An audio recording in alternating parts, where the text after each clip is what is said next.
Here is another question of incomplete record, single entry November 2014, paper 22, question number 3. Basir is the owner of the corner cafe. Basir bhai जो हैं corner cafe के owner हैं. He does not maintain full set of accounting records but has provided the following information for the year ended 30 September 2014.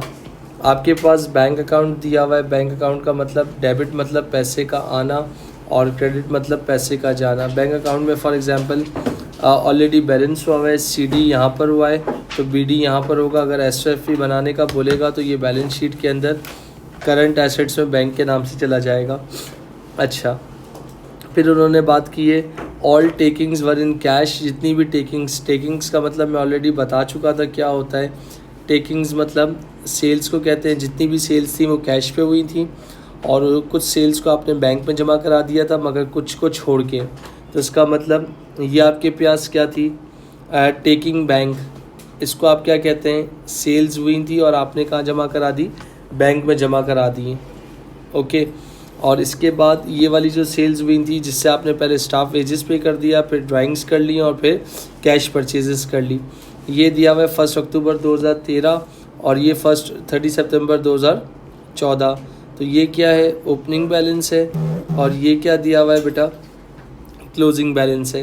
तो अगर मैं आपसे बात कर रहा हूँ straight to advantage of maintaining full set of double entry records, आप दो एडवांटेज बताओ. तो दो एडवांटेज में सबसे पहले लिखो जल्दी से क्विकली. पार्ट ए,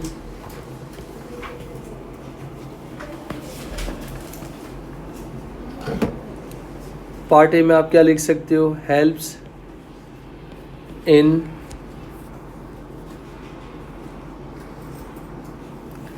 प्रिपरेशन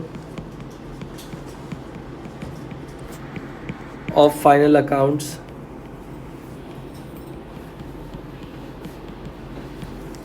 इसके बाद आप क्या लिख सकते हो, complete and detailed record of all transactions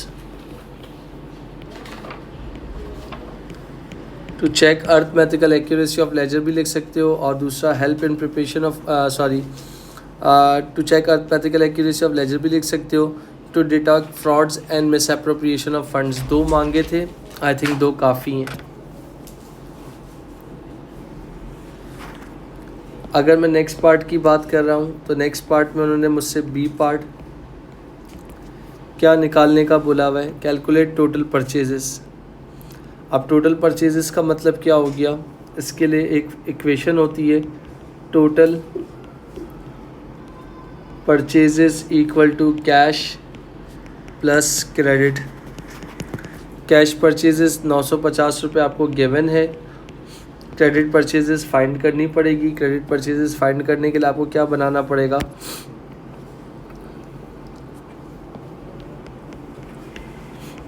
creditor या फिर जिसको आप कहते हैं trade payable account.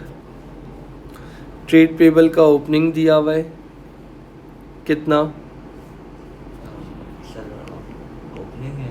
Balance brought down 1430 और ट्रेड पेबल का क्लोजिंग दिया हुआ है 1150. अकाउंट क्लोज कर लिया. बैंक की वैल्यू दी हुई होगी. बैंक अकाउंट में क्रेडिट साइड पे पेमेंट टू क्रेडिट सप्लायर 17,800. तो इन दोनों को ज़रा टोटल कर लोगे, 17,800 प्लस 1150. 1 मिनट सॉरी, 1 अक्टूबर 2013 सही है. 1150 आपका ओपनिंग है, मैंने थोड़ा सा उल्टा लिख दिया है. 1150 आपका ओपनिंग था, 1430 क्लोजिंग था. 17, 18, 19 यानी आपके पास क्या हो गया 19,230 और उसमें से 1150 माइनस कर दो तो क्रेडिट परचेजेस कैसे आ जाएंगी, 18080. तो ये आ गई 18080. दोनों को प्लस कर लो तो टोटल परचेजेस कितनी आ जाएंगी, सर 19030. ये आपके पास क्या हो गई टोटल परचेजेस हो गई, और ये आपके पास क्या थी, क्रेडिट परचेजेस थी जो आप लोगों ने फाइंड की थी। इसके बाद दोनों साइड्स इक्वल हो गई, 19,230। अगर एसओएफई बनाने का बोलेगा तो ये बैलेंस क्रेडिट डाउन था, तो अगले साल क्या हो जाएगा, बैलेंस ब्रॉट डाउन। अब आपके पास जो नेक्स्ट पार्ट है उसमें क्या निकालने का बोला है, पार्ट सी में। पार्ट सी में आपको मांगा है टोटल रेवेन्यू। टोटल रेवेन्यू सवाल में कहीं भी आपके पास वो नहीं दिया हुआ, क्या कहते हैं, कैश सेल्स नहीं दी हुई, और ट्रेड रिसीवेबल का ओपनिंग और क्लोजिंग भी नहीं दिया। बहुत सिंपल तरीके से निकल आएगा। 43,200 की जो सेल्स हुई थी, 43,200 की सेल्स हुई थी जो कि आपने क्या करवा दी, बैंक करवा दी हैं। ओके, फिर इसके बाद आपकी सेल्स हुई तो आपने क्या कर लिया, वेजेस पे कर दी 14,900। फिर सेल्स आपने की तो आपने क्या कर दिया, ड्राइंग्स पे कर दी 8,000। फिर सेल्स हुई तो आपने क्या कर लिया, 950 की कैश परचेजेस कर ली। तो ये सारी आपके पास क्या थी, सेल्स हुई तो आपकी परचेजेस थी, इन सबको टोटल कर लो तो आपके पास क्या आ जाएंगी, 43,200 में से ये सब माइनस करते हैं। प्लस है बेटा, माइनस ब्रैकेट कहीं भी नहीं बनाया। कितना आ जाएगा जल्दी बताइएगा, 67,050 आपकी जो सेल्स होंगी वो आ जाएंगी। डन हो गया, क्योंकि क्लियरली यहाँ पर एक वर्ड लिखा हुआ है, अगर आप देखना चाहो, all takings were in cash, जितनी भी टेकिंग्स हुई थी वो कैश पे हुई थी, एंड उनको जितनी भी हुई थी उनको बैंक में जमा करा दिया on the same day with the exception of इनको छोड़ के।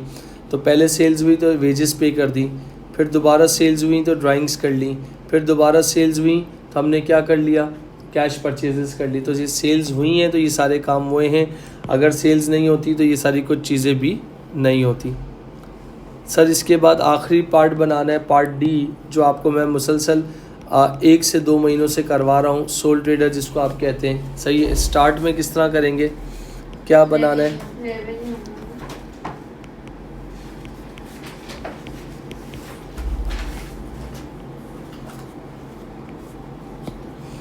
एक कॉलम 2 कॉलम, कहाँ से स्टार्ट होता है, रेवेन्यू जो कि कितना था 67050। इसके बाद क्या आता है, less cost of opening inventory है सवाल में, ये रही 350 और 720, ऐड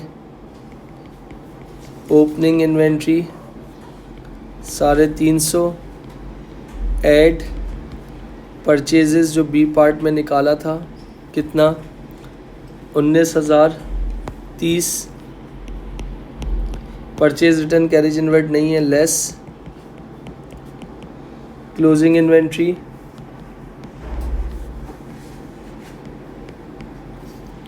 क्लोजिंग इन्वेंट्री कितना है 720। इसके बाद इन सबको सॉल्व कर लो तो यहाँ क्या आ जाएगा, कॉस्ट ऑफ सेल्स माइनस कर दो, क्या आ जाएगा, ग्रॉस प्रॉफिट। इन सबको सॉल्व करने के बाद कॉस्ट ऑफ सेल्स कितना आ रहा है 18, माइनस करने के बाद प्रॉफिट कितना आ रहा है 48,390।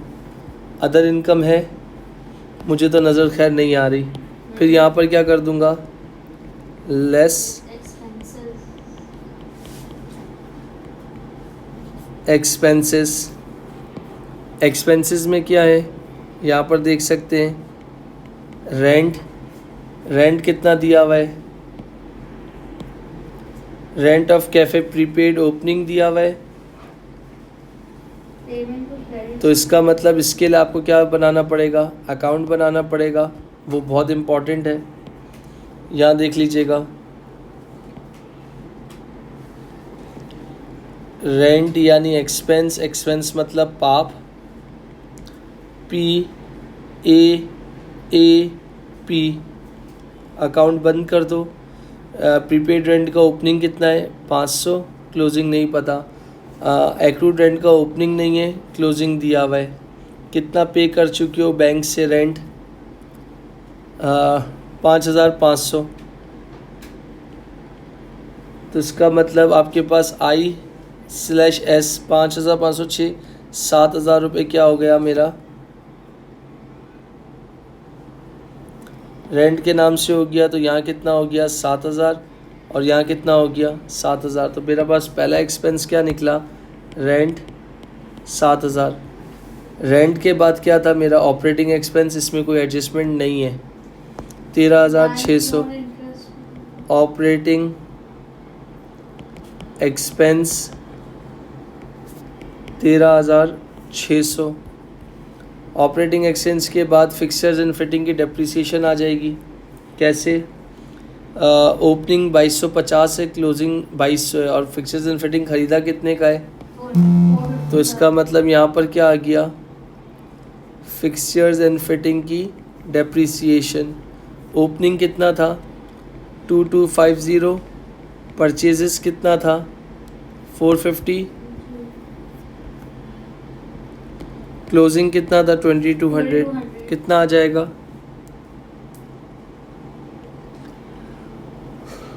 $500 नाम की कोई चीज़ आ जाएगी, चेक कर लिया। इसके बाद स्टाफ वेजेस कितनी थी 14900। अच्छा 14900 के बाद ये क्या था, स्टाफ वेजेस था। और क्या है, इंटरेस्ट ऑन लोन, इंटरेस्ट कितना है, कितना कर्ज़ा लिया था मैंने 5000। 5000 का 7% कितना होता है,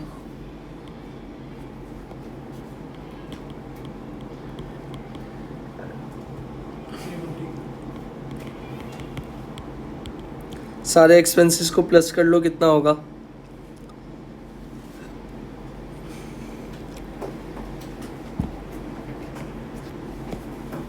सारे एक्सपेंसेस को प्लस कर लो, कितना होगा,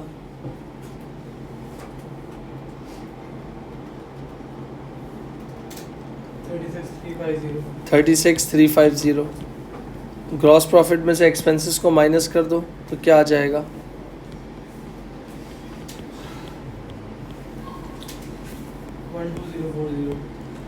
12040। ये क्वेश्चन था जो आपका कंप्लीट हो गया।